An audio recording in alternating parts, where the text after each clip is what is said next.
Final speaker, Robertson.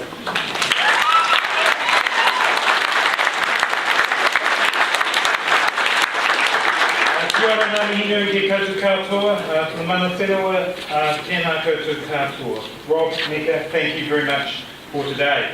Well, isn't the Region 3 conference popular this year?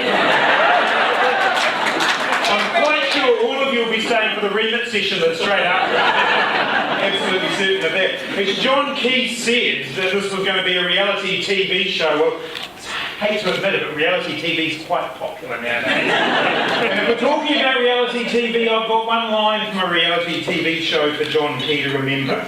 You are the weakest link.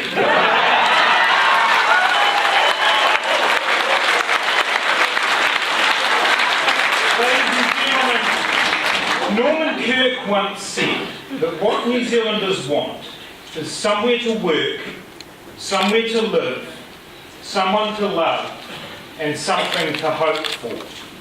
That sounds like the Labour story to me, and that sounds like New Zealand's story. A job, a home, a family, and a future. And my job as Labour leader, if you honour me with that role, is to give a clear and direct voice to that story, to connect our values and our policies with the lives of New Zealanders, to give hope to them for their aspirations. And that starts with a job. It's time for Labour to be bold and courageous. We must have the strength to say full employment is our goal.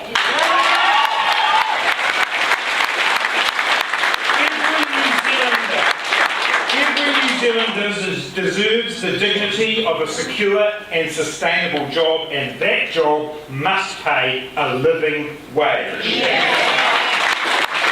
I make this commitment to you right now. A Labour government I lead will set a timetable for ensuring that all government workers and all contracts let by the government will pay a living wage. A better country than one where the cleaner in John Key's office gets paid barely above the $13.75 minimum wage. That is not even enough to put food on the table every night, let alone deal with an unexpected bill for the car or a visit to the doctor. We're a better country than that. We're a better country than one where 153,000 New Zealanders are out of work, where in this region alone, more than 10,000 people are out of work. And with all respect to David, 8.3% is a statistic. 10,000 people and their families are affected by that. We are a better country than that. And we are a better country than one where the government thinks it can change labour laws and take away the protections of vulnerable workers and undermine collective.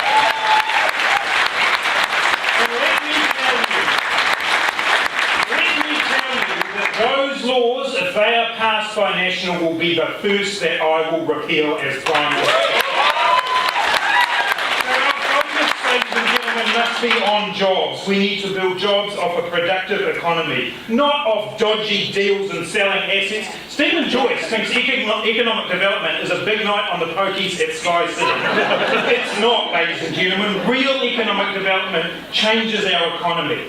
And I want to say this to you very clearly. It is time to leave behind the dog-eat-dog free market ideology. Let me be absolutely clear. Under my leadership, there will be no neoliberal agenda. There will be no third way agenda. What there will be is one clear agenda. My simple commitment to you that I will use every power available to build an economy with one goal and one goal alone: the advancement of people over money.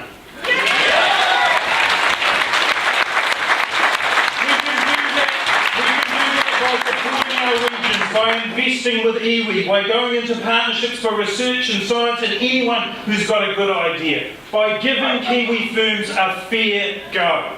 We need to make sure that places like the hillside workshops that I grew up just down the road from are given the chance to contribute to our economy and create jobs, and under a government I lead, we will do this.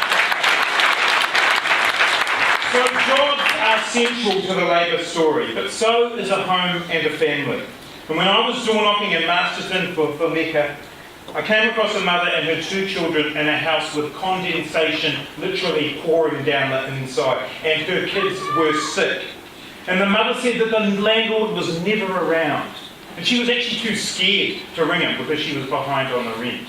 We are a better country than that. We are a better country than one where children get sick because they live in a cold, damp house. I want to build a nation where every child grows up in a warm, dry, safe home, and we will take action. I want New Zealanders to grow up knowing they can own their own home and they don't have to be rich to do that. I'm proud of our Kiwi Build policy, and we'll start building those houses right away. And the families in those homes need to feel strong and secure. I'm pretty sure when Norman Cook said that New Zealanders wanted someone to love, he knew he probably couldn't quite guarantee that. We've got marriage equality, but we're not a dating service. But what he meant was that all families should be supported in the most pressing job in our society, bringing up children and giving them the best start in life. I will not allow poverty to hold back our children's future. We must have the courage to tackle child poverty head on, and we will. So a job and a family and a home and a future, something to hope for. Everyone deserves the right to be able to believe that there will be a better tomorrow. My vision for New Zealand is a country where your success is not about who your parents are or where you were born, but about your hard work and the support that we provide through our collective endeavours. The future I see for New Zealand is for a proud and optimistic country that stands up as independent on the world stage, that values our environment not just because it's good for the Clean Green brand, but because it's good of itself. I want a country where we have a government who actually respects democracy. That would be nice.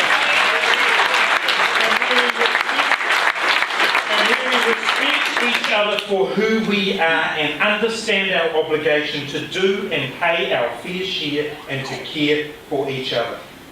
As leader, my clear message to my caucus colleagues will be this: the time for talking about ourselves is over. We have one task, and that is to knock over this out-of-touch, crony capitalist, ragtag National Party. I believe that pound for pound, we're a stronger team than the Nats. Some of us are contributing more pounds than we need. But if we harness the talents of all of our caucus, we will be hard to stop. If we harness the talents of our whole party and our whole Labour movement, we will be impossible to stop. I am the leader who can unify our party. I look forward to leading a strong team of candidates right across New Zealand to sell the Labour message. And let me say this, that team of candidates will be 50% men and 50% women. And